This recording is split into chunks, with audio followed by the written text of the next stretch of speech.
আসসালামু আলাইকুম ভিউয়ার সবাই কেমন আছেন? আলহামদুলিল্লাহ ভালো আছি। অনেকেই সামনাসামনি পার্সোনালভাবে জিজ্ঞাসা করেন এবং এবং মেসেঞ্জারে জিজ্ঞেস করেন কোরআনের অ্যাপস এবং হাদিস কোনটা নিব নাইম ভাই, এটা নিয়ে জিজ্ঞেস করেন। তো আমি ব্যক্তিগতভাবে কোনটা কোরআনের এবং অ্যাপস এবং কোনটা হাদিস সবসময় ইউজ করি এটা আপনাদেরকে দেখাবো, এবং যেগুলো হচ্ছে রিসার্চ করা এবং স্কলাররা সবসময় এগুলো ব্যক্তিগতভাবে আমি এটা আমার 5 বছর আগে থেকে এই কোরআন অ্যাপসটা আমি সবসময় পড়ি। তো আমাদেরকে দেখাচ্ছি বিশেষ করে কোন কোরআনটা নেবেন। আপনারা প্লে স্টোরে যাবেন, প্লে স্টোরে গিয়ে এখানে লিখবেন কোরআন মাজিদ প্রো ভার্সন লিখবেন, এখানে দেখবেন অনেক দেখা যাবে। তো আপনারা এই কোরআনের যেটা অ্যাপস দেখতেছেন স্ক্রিনের মধ্যে এখানে ক্লিক করবেন।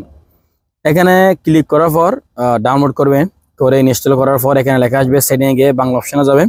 তো এখানে দেখতেছেন আপনারা সূরাতুল ফাতিহা থেকে সূরা নাস পর্যন্ত 114টা সূরা সবগুলো দেওয়া আছে। যেমন কি আপনারা সূরাতুল ফাতিহা দেখেন, সূরাতুল বাকারা আমি যাচ্ছি, এখানে দেখছেন যালিকাল কিতাবুল লা রাইবা ফিহি হুদাল লিল মুত্তাকিন, এবং এসে কিতাব যাতে কোনো সন্দেহ নেই মুত্তাকিদের জন্য। কারণ এই অ্যাপসটার তাফসীর যদি আপনারা পড়তে চান এখানে ক্লিক করবেন। এই ক্লিক করার পর দেখেন এখানে লেখা আছে এই তাফসীরটা, এটা করতে গেছে। তো আপনারা ভিউয়ার্স এখানে প্লে স্টোরে গিয়ে এটা ডাউনলোড করবেন, এখানে অনেক কিছু শিখতে পারবেন। আরেকটা হচ্ছে হাদিস, আল হাদিস আমি দেখাচ্ছি। সেম টু প্লে স্টোরে যাবেন, প্লে স্টোরে গিয়ে আপনারা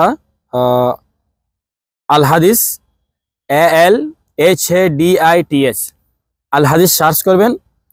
সার্চ করে সেম এখানে দেখেন আসতেছে, একটু ওয়েটিং করেন আপনারা।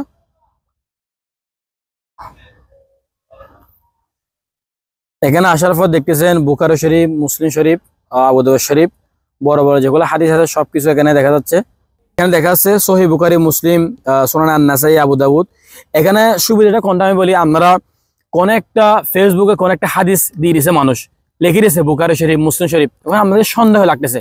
আপনি কি করবেন, এখানে একটা মজার বিষয় মাশাআল্লাহ, যেমন আমার একটা হাদিস মনে আছে, আল্লাহ রাসূল সাল্লাল্লাহু আলাইহি ওয়াসাল্লামের কাছে এক সাহাবী আসছিল, নামাজ সম্পর্কে জিজ্ঞেস করছিল। তো আল্লাহ রাসূল সাল্লাল্লাহু আলাইহি ওয়াসাল্লাম ওনাকে বলছিল, হাদিসটা হচ্ছে 1117 নম্বর হাদিস বুখারী শরীফ। দেখেন আমি সেম টু হাদিসটা মারার সময় চলে আসবে, দেখেন 1117 এই সার্চ ক্লিক করবেন, দেখেন চলে আসছে। ইমরান ইবনু হুসাইন রাদিয়াল্লাহু থেকে বর্ণিত, তিনি বলেন আমার একদিন অসুখ ছিল, তাই আল্লাহ রাসূল সাল্লাল্লাহু আলাইহি ওয়াসাল্লাম কাছে নামাজ সম্পর্কে জিজ্ঞাসা করছিলাম। দেখছেন হাদিসটা চলে আসছে। তাহলে আপনারা কোরআন এমস এবং হাদিস এই দুটোটা ডাউনলোড করতে পারেন। আরেকটা যদি সুবিধা হয়, প্লে স্টোরে গিয়ে কোরআন আল কোরআন সার্চ, এখানে লিখবেন আল কোরআন সার্চ লিখে তাফহিমুল কোরআন নামের এই অ্যাপসটা আসবে, এটা ডাউনলোড করতে পারেন। তো ঠিক আছে, আপনাদেরকে আমি আমার ডেসক্রিপশন বক্সের মধ্যে লিঙ্কগুলো দিয়ে দেবো, এখান থেকে ডাউনলোড করতে পারেন। আস্তাউদিল্লাহ দিনাকা, আল্লাহ হাফেজ।